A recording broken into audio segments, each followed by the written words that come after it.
Hi, I'm Alaura Weaver, Director of Enterprise Content at Writer. And I'm Diego Lomanto, CMO of Writer. And on this episode of Humans of AI, we are talking to Brent Summers, Head of AI Platforms and GTM Innovation at Qualcomm. That's a mouthful. That is a mouthful, but Brent does some really cool stuff at Qualcomm. He calls himself a human marketer, and his focus is on bringing this new technology into Qualcomm and change the way Qualcomm works. I think one of the things I love about how he says is he's making AI feel less like magic and more like muscle. And I'm excited for us to have this conversation. I am too. And stay tuned after for Diego and I to get into our takeaways and next steps for marketing leaders and insights from this conversation. Let's get into it. I am pleased to be joined today by Brent Summers, who is the head of AI platforms and GTM innovation at Qualcomm Technologies. Brent, thank you for joining us on Humans of AI. Hey, Diego, happy to be here with you. Awesome. I'm looking forward to our conversation. Brent, I've seen you speak before, and you've described yourself as not a product marketer, but a human marketer. And so I thought that immediately sparked some interest for me. And you're doing that inside one of the world's great engineering companies, right? I want to just start with that. Why don't pack that for me? What does that mean to you? Why do you say that? And why does that matter, more now than ever? Yeah, well, Qualcomm's an invention company. We've invested $110 billion lifetime into R&D, and we have something like 200,000 patents and patent applications. So the company is always inventing what's next. And I kind of come at problems from a different angle. Prior to Qualcomm, I spent more than a decade with some of the best design agencies in the world. I'm a UX strategist, and so I'm always thinking about what's the human need, what is causing people to hesitate, or what kind of things are they trying to avoid? What are the handoffs with technology? So that's just kind of my point of origin for problem solving. And that's an interesting tension within Qualcomm because we're often like trying to bend physics to our will. And, I'm going, why do we need that? And AI is maybe one of those few places where I was, at the frontier. I was an early adopter for my own needs, starting during the pandemic in like June 2020. So I had a deep appreciation for how generative AI and large language models could help me as a marketer. And yeah, so, in terms of a human marketer and not a product marketer, I think the product marketers that I know are really great at sort of the 4 Ps and know the product inside and out. And I start more on the consumer side or the buyer side. And, what is the problem that they're trying to solve and how does one product versus another solve it better? So I think we're working on the same problem, but from a slightly different perspective. What I really appreciate about your approach is, you talk about working at, one of the world's great engineering companies that bends physics and can do amazing things with technology. Like that in itself is a feat. But ultimately downstream, how does it impact, a person's life and how do they use the products that come out of it? Ultimately what matters. And I think in AI, we have a similar situation happening where there's so much investment in core technology and it's progressing so fast. We haven't really stopped and said, other than like the things it can do, like what should it do? Why should it do that? And I'm just curious, as a human marketer, how do you think about AI as a human's, day-to-day companion or something to make life better? I guess I'm more like at the application layer, right? There's this investment in model capabilities, and thank goodness that people are doing that kind of work. How do we apply that? A designer has different needs than a writer, and maybe that's a vision model versus a language model. But there's also designers are more precious about pixels, and maybe they want more AI support with language. Yeah. I'm a words person, and so I'm more interested in vibe coding and having a solution help me render an idea in my head that I can describe, but don't have the practiced capability inside of a canvas pushing pixels and vectors around. So I think at the application layer, there are all kinds of questions around what is someone interested in, willing to adopt, and that is wholly separate from just pushing the frontier forward. I say this all the time. if you paused technology 2 years, like AI technology, that 2 years, I think we'd still be trying to catch up on the usage and application from a UX perspective today. And the past 2 years have been crazy progress, right? So I do think that this is underexplored and it's not underappreciated. I think we appreciate it. It's just that everything's moving so fast that taking a step to think about the human approach is fascinating and much, very much needed. So let's talk about how you develop this way of thinking. Let's go all the way back. I've heard you say your origin story starts with a 386 PC and a modem. I have to admit, mine does as well. So every time I hear that, my ears perk up. I want to get nostalgic a little bit and talk Yeah. about this. Oh, walk me through the young Brent with his, 386 and in discovering what technology can do. What was that like, and what did you do with it? Yeah, I mean, I wish it was my 386. I had a family friend, who had Mavis Beacon teaches typing, and, maybe that was like a Compaq or something like that. My first computer was a compact, so I get, yeah, Oh, exactly. yeah, they were big. And then at school, I remember I had a Commodore 64, even though Apple IIe was kind of the most popular platform at the time. I went to the library and had a 2E, and I was playing, Oregon Trail in both places, but, like, with, radically different sort of form factors, in terms of the way that the PC looked. In middle school, my family first got our first, like, home computer, and that was a 486, with the modem. And, the first thing I did was dial up to a local bulletin board system. The paper in Daytona Beach, had a BBS, and there I was in middle school online chatting with strangers. I guess there weren't the same cultural sensitivities towards that there are now.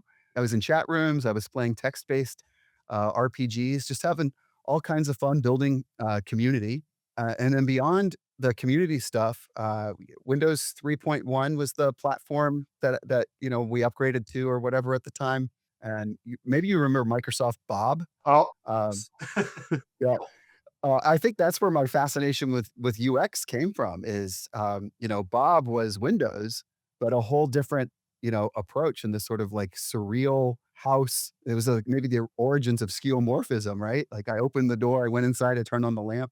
and it wasn't Clippy. Like Clippy was something different, and we're all very familiar with Clippy from the AI world. But Bob was that metaphor that they were trying to create a UX around, right? Yeah, right. Clippy was, the first sort of assistant over there in the corner, and Bob really reimagined the way that you would interact with the desktop. What happened with Bob? Like, I guess it obviously didn't stick, but why didn't it? I'm just curious. Thinking back, you got some nostalgia going. Why didn't it stick? What didn't work about it? Yeah, I mean, I think it's a good idea that was timed too early. Like if that were today built in Unity, it would be a very immersive experience, right? If you were a Windows person, you were doing a lot of DOS work, right, and then a little bit of GUI work with a keyboard and mouse. And I think moving to an entirely sort of cartoon-like graphics environment was probably like really awkward, especially for adults. As an impressionable child, and all I was doing was tinkering with my PC, I had a lot of free time on my hands, and I was having fun, turning on the light switch and petting the dog or whatever it was that I could do. And that felt like a game to me as a kid, right? So I was doing productivity tasks in a way that felt very approachable for me as an adolescent. My parents, who were learning to use the computer in their 30s, and my dad was much older. My dad would have been like 50 at the time. That reinterpretation of the way that human computer interaction should work was too much too fast, I think, for a lot of folks. One of the takeaways that I'm feeling from what you're saying there is just because we explored that design metaphor, that UX metaphor, it didn't necessarily work at the time, but I could appreciate how the UX designers were thinking about translating the real world environments to like we did with the desktop. That was clearly like a hit, right? Going from DOS to desktop UI was right, and probably just ahead of the time, like you said. The technology wasn't really there, and it didn't really appeal to the masses. I have to say we might have bumped into each other back in those days on those boards, because I was doing the same thing. So if you ever remember a guy named Sabotaged, sorry, giving away some of my my old world. I know my team is going to be laughing at this one. Yeah. But that was me back in the day. So I loved it. I lived on those boards, and yeah, it definitely shaped a lot of the way I'm thinking. But all right, now we grow up. You're a designer in residence, at UC San Diego Design Lab, and alongside that, you're leading one of the biggest marketing AI transformations in enterprise tech. So tell me how that residency came to be, and sort of how it changes how you think.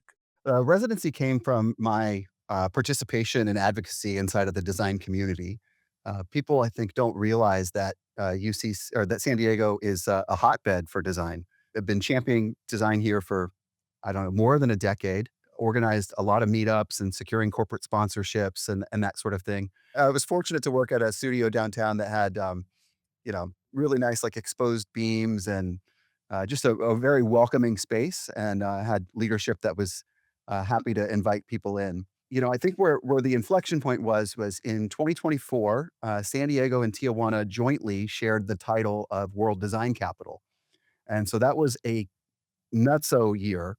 Together, our two cities hosted 1 million attendees at 600 events, Wow. and that resulted, according to an economic impact report, in something like $104 million in regional output and 1,800 new full-time equivalent jobs. So as the WDC wound down, the UC San Diego, who was instrumental in that successful bid for the title, invited me. They said, "Hey, we want you to stay involved in the community.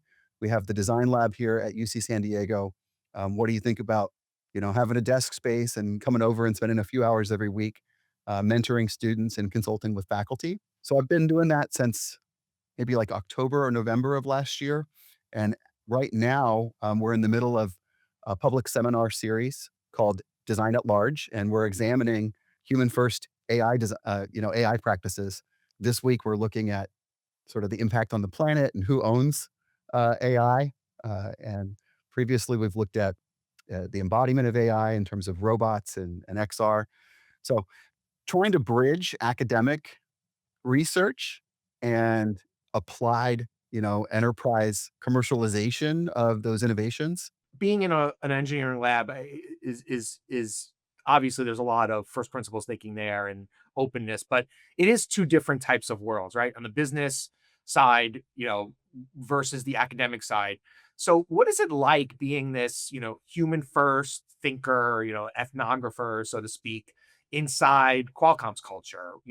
Where's friction created? And where maybe is that good because it maybe helps you create something unexpected? Definitely research environments like the design lab and the enterprise. Now we do plenty of research here at Qualcomm too. I'm just focused on the more of the product side, but research environments, they run on a different kind of clock. They have different currencies, different definitions of rigor. And in a corporation, we're optimizing for speed and scale. And in the design lab, I get to look at optimizing for understanding and also the manifestation of new knowledge. And so those are not the same thing. And going back and forth between the two has helped me become a better translator. What I've learned is that insights that I have about people or humanity have to be converted into requirements that the engineers here are then going to satisfy. Right. So that balance really helps you understand how to take that free form, broad, like it's important. The academic environment that encourages exploration. It's obviously important for that basic research and that discovery, but merging it with what you've learned, the living inside a corporate environment to bring it to market is I think useful in bringing things to life. And so I think I've heard you say you're naturally comfortable swimming upstream. At like doing that, bringing these two together is swimming upstream to some degree. Like, how did you realize that's something you want to do and you're good at and you gravitate towards? What was how did that develop in you? Yeah, I don't think I became self-aware of that trait until, maybe a few years ago. I'm in my 40s now. But I would say the first time that manifested for me professionally, was in my first sort of like big boy job. I started my tech career at NASCAR, probably an unassuming or unsuspecting place. I took a entry-level job in the call center, and within a couple of weeks, I got really tired of, like, turning the pages in my big 3-inch binder with pricing and policies, and, I said to the call center director, his name was Tom. I said, "Tom, I don't see why this isn't like, I'm using a computer to book the tickets. Why isn't my information on the same UI?" And, I think he tried to call my bluff. He was like, "Well, what are you gonna do about it?" And, I said, "Well, I assume we have Microsoft SharePoint," was new, but we were a Microsoft partner. And I said, "I assume we have Microsoft SharePoint." He said, "Yeah, I could get you a license." And I said, "And that printer over there, that's a scanner. I can make PDFs of this content." And so I got time off the phones, and built, the first sort of SharePoint portal that was used by 100 call center reps.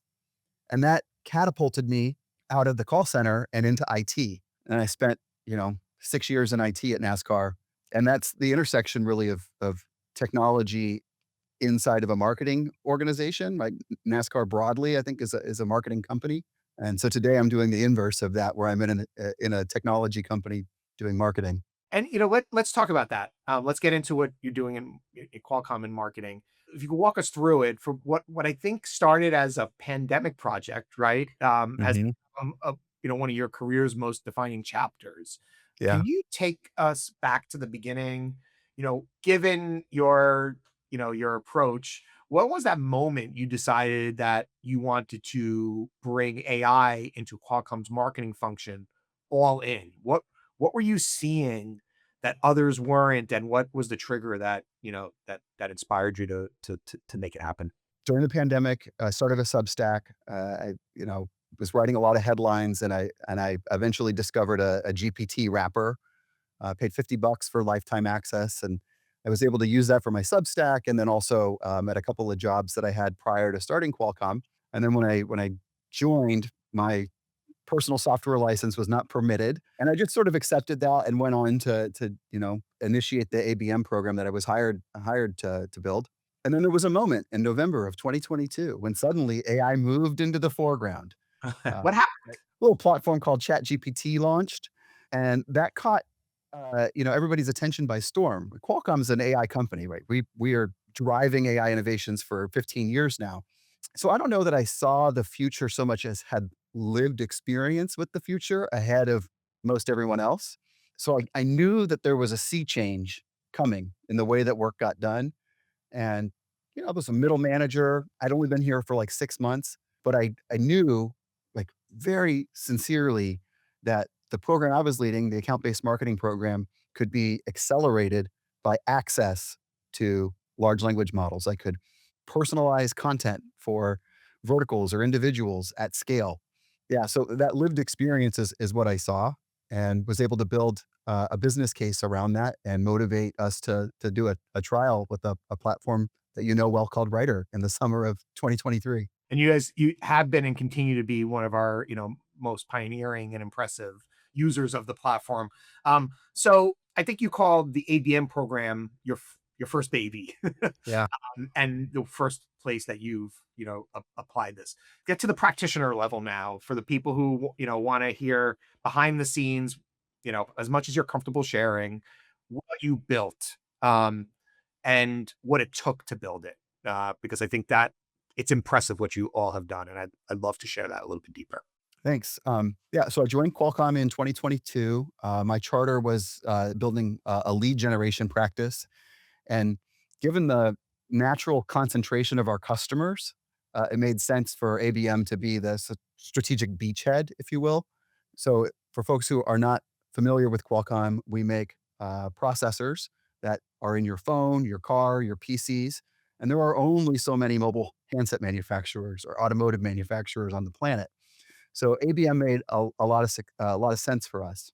The first thing I did was translate our corporate lexicon into target account lists. So when we say mobile network operators, there's a list of T-Mobile, AT&T, Verizon, Cricket, and we have that across so many different dimensions. And interestingly, like mobile network operators, there's technology that's at the top, at the antenna, and then there's different technology that's at the base station. And we sell into both of those. but they have different intent keywords that they would be searching that would tell us, okay, so mobile network operator A is looking for antenna kind of technology right now. So Yeah. I think the biggest first success that we saw was translating the lexicon into systems, making that a semantic layer that when we said we wanted to run a campaign towards these individuals, we had the tools to allow that. Then we started mapping content to those individuals. And that's where I saw the opportunity for large language models to help us. I was primarily focused on our PC business, and PCs are quintessential productivity devices. But a lineman working for an electric company has different productivity needs than a marketer at an AI native startup. And so it was important that our value proposition be tailored, even though we were talking about the same processor inside of maybe a different form factor from one device to another. What did the workflow look like? That like what was the workflow before and what did it look like after you applied AI to it? It's still largely manual, right? We keep humans in the loop. We have humans that are initiating most things, humans that are finishing most things. Where our workflow has evolved the most is with account research. Really pleased. Writer introduced deep research capabilities ahead of most everyone else in the market, and I saw that as an opportunity to compress 2 to 3 hours of account research that we were doing to identify the CIO, identify the individual responsible for PC purchases, look for headcount changes, understand market dynamics and a SWOT analysis.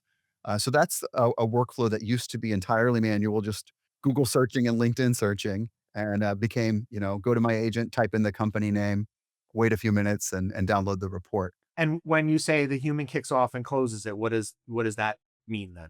Sure. So in that case specifically, that's a territory sales manager who, has a lead in his box or met somebody at an event or is prepping for a meeting. There's a human that goes to, writer.com, clicks on the account research agent and initiates the request, receives the report in a different workflow, maybe where we're publishing content. AI might do a draft for us, and then we absolutely are expecting humans to verify facts, make adjustments, and then increasingly, we're using AI as a thought partner, a critic, an evaluator of human produced work. Yeah. And I think that ties nicely back to your idea of, human centric, right? The workflow you described, it sounds like AI is doing the heavy lifting on the areas that are routine and require, throughput, but not necessarily judgment. And the human can then take what the AI is doing and apply it to the account, based on the relationships and the moment that might be present inside the opportunity. Yeah. Okay. And so that's sounds like a use case that's, very valuable and in flight and producing results. Where do you go from there? What's the next chapter look like? What bet are you making now? Well, as an organization, we're committed to something that Don McGuire, our CMO, is calling a people-led AI-powered transformation. And I think that's a very bold idea. And the difference between an idea and a changed organization is the humans in the middle. So I'm very much in the thick of playing this hand right now. And so what I'm working on now and probably for the foreseeable future is motivating people to learn new skills and practice them, right? We've got the tools in-house. We're matching those to capabilities and use cases. But folks come to new behaviors at their own pace. There are still a few skeptics. There are people who, if they have a negative interaction, then they have an aversion, right? Or they bounce out of a platform and are skeptical or have renewed skepticism. So we're managing that, and I think that's the play for a while longer. Right. Yeah. As I was saying, like if we pause technology today, it's still change management and working it into our workflows. That is the part that needs to happen. What did you say? It's the difference between idea and Was it execution? I liked how you phrased that. I don't know if you remember what you said. Yeah, the difference between a bold idea and a changed organization is it's human. It's people. Yeah. Nice. I love that. I'm going to use that. um, and I think I've heard you say it's making AI feel less like magic and more like muscle is a way to get Mm, there, right? So yeah. how do you make it feel more like muscle, and how far away are we from making you feel like muscle instead of magic? Yeah, so that's my LinkedIn tagline right now because that's very much what I feel like, I'm practicing. AI definitely feels like magic to people. When you first, enter a prompt and AI does research for you or generates a reasonable first draft, that feels really magical. For it to really be productivity gains or to help transform an organization, there are reps and sets required. You have 100%. to teach people right prompting techniques and when is it appropriate to delegate to AI versus collaborate with AI. And I think that looks like muscle. Like that is trying and practicing and honing and going back to the gym, the digital gym. I think it's all of the things that we teach people in terms of how to break a habit and form a new habit, right? It's Mm, yeah.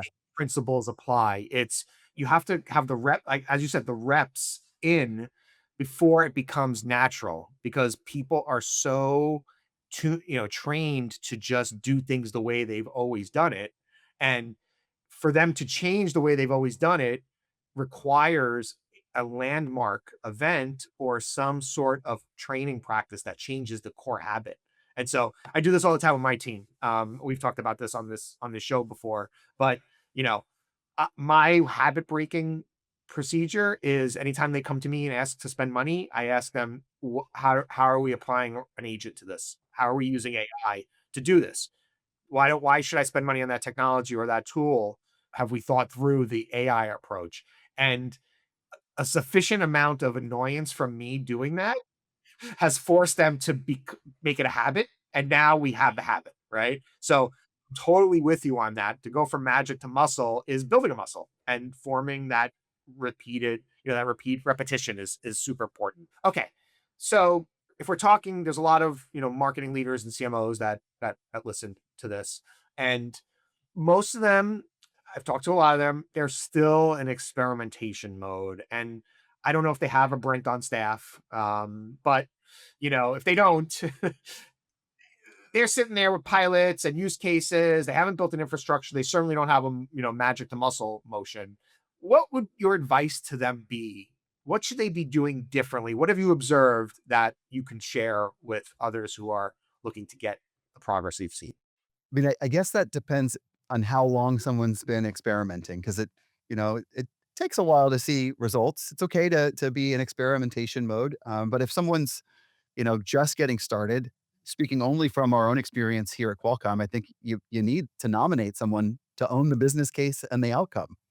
Right? If you don't assign a responsible individual, that initiative is not likely to truly be propelled forward if it's managed by a committee. If you're 3 years into experimentation and not seeing meaningful results, then maybe you need to examine your assumptions about the way that work in your organization has to get done. I think AI has more value when it's designed into a workflow as opposed to simply like bolted on top. Great advice for those who are behind, but you're ahead. So those still grappling through it are figuring out how to manage. That's probably where their anxiety comes from. For you, where's your anxiety right now? Like what scares you about this? What worries you? What is your where's tension for you right now in the future? This stuff is getting crazy good, right? Like it is certainly more advanced than I thought it would be when I became the de facto champion for AI use inside of our organization. I didn't know what vibe coding was. I certainly didn't expect that I would have multiple sites that personal projects that I've vibe coded.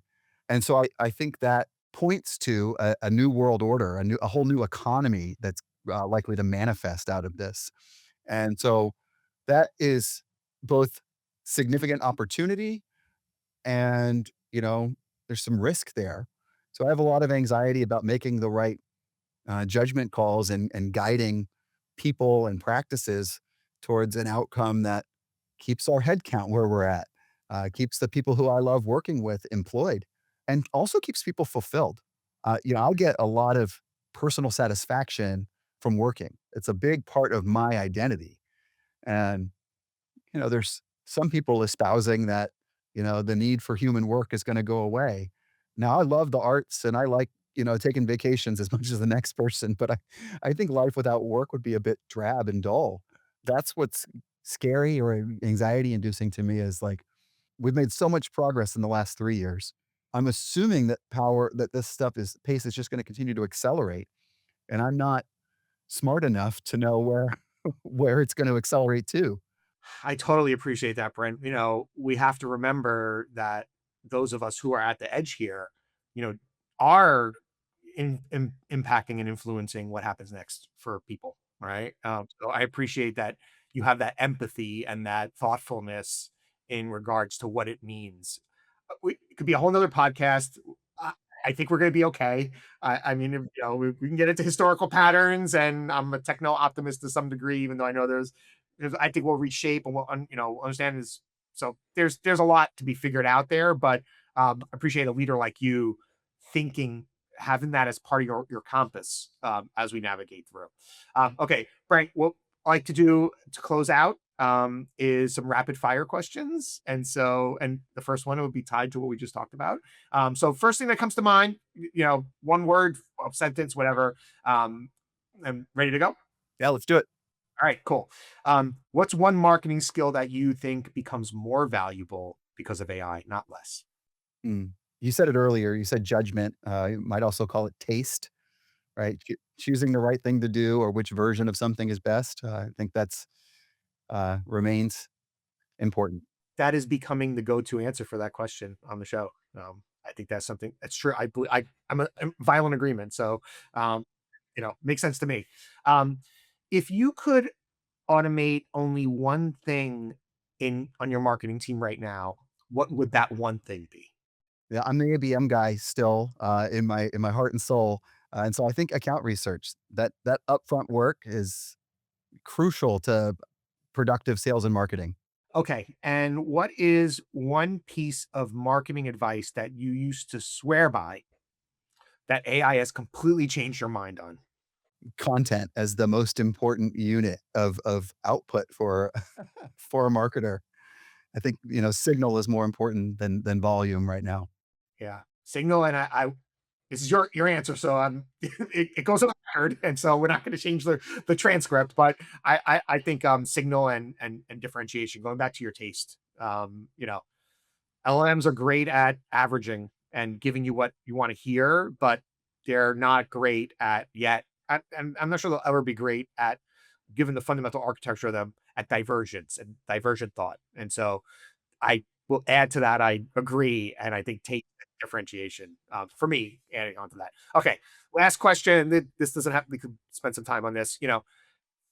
I'm specifically for you. I want to ask this question: how do we stay human while growing a business in the age of AI? Well, I'm gonna push back on the framing. Like there's an assumption there, worth examining, right? That we need to stay human. That implies that our default trajectory with AI is gonna pull us away from humanity.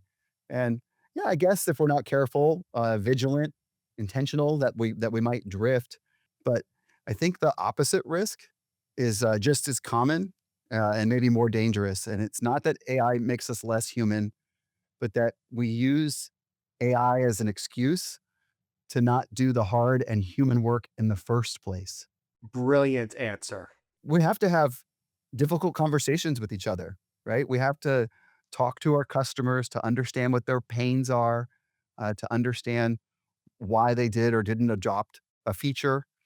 What did Robert call it on the previous episode? Something friction, valuable friction. Yes. Yeah, Yes. I think friction can be healthy. Yeah, so people need to stay curious and leaned in to other people. If I'm hearing you clearly, you know, not abdicate the things that make humans valuable, or just are uniquely human. Not be so quick to abdicate things over to AI, just because it's easy to throw it over the fence. Some things are worth doing that are hard. Yeah, sitting with, contemplating, simmering, and I think a lot of that is human interaction. We focused a lot today on human computer interaction, but human to human interaction is just as important. And we're not in show business. Like my agent shouldn't call your agent in every situation. Sometimes the humans should talk to each other. Love it. All right. Well, there's no better way to close out an episode of Humans of AI than on that topic, Brent. So thank you so much for being our guest today. I really enjoyed this conversation. I know the rest of our audience will. Thank you. Thank you. Just had a great time chatting with you. Awesome. Appreciated the invitation and love chatting with you too, Diego. All right. Thank you.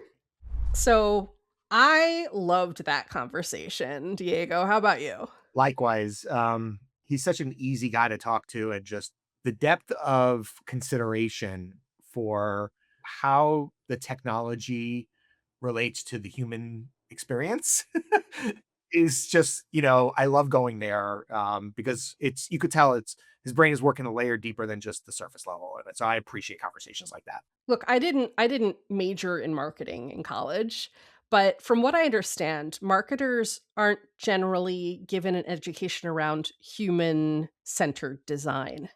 And it sounds like that's where Brent started from and then started applying it to marketing, working in marketing. And I was lucky enough to take a course with IDEO at one point, and I do see that connection, but I mean, did you have human-centered design? No, actually, I don't think that. I think you learn consumer behavior. You learn how people behave and how markets operate, and then you learn how to market to the humans based on that. But as far as what drives that behavior, I think there's a lot less of that in the academic, for marketers, and academia for marketers. So UX, I think, is not. Look, it's a long time ago, so it's been a long time even since grad school. So I don't think you're getting that. I think bringing the UX into it is what makes him a little different, honestly. Yeah. And I mean, his story, it starts out with this is, creating a relationship with technology in middle school, sabotaged. And discovering that it is intrinsic. Like, I think that people do take for granted their relationship with technology and how they interact and how it impacts their work. And just Brent's through line is very, very clear. Yeah, because if you think about it, we don't really consider the technology that we use that kind of. I think they say technology is, I'm probably butchering this phrase, but technology is the stuff invented after you're like 18 years old. But before that, it's all just stuff, right? Mhm. Yeah, And so when you go and you start working and you start using stuff, it's just like, yeah, that, marketing automation, CRM, web CMS. Yeah, that's marketing tools, right? But that stuff was invented at one time, right? right. It was a breakthrough. It was a Yeah. breakthrough. And so, people using this stuff today are used to it, and it's just the tools of the trade. But they were at one point considered and designed for usage by people who were thinking deeply about how do the people are going to use these tools to get something done.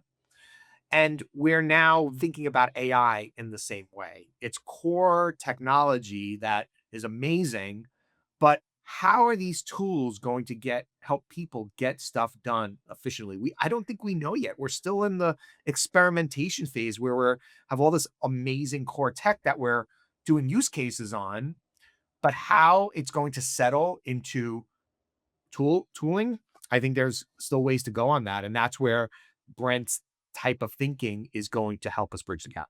I mean, just sitting in backstage and watching you 2 converse were these moments of recognition that you were having with Brent that were just, it was pure Diego, but it was also like I could see you putting some ideas together that maybe you hadn't before. Yeah. And I'd like to explore that a little bit more from the CMO perspective, but also just from a Diego perspective. I love conversations with people like him because, like I said, he's going a layer deeper and thinking about more than just the surface area thing. I think it reinforces a lot of how I been thinking about this. That idea of making AI feel less like magic and more like muscle, that's probably where you might have seen me get a little excited because I so believe he's so right about that, and I'm such a believer in just changing habit is a big part of it, and I guess that resonates with me because I still feel the magic when I see it, right? But it's not sufficient to just be impressed by a technology and use it in for magical moments.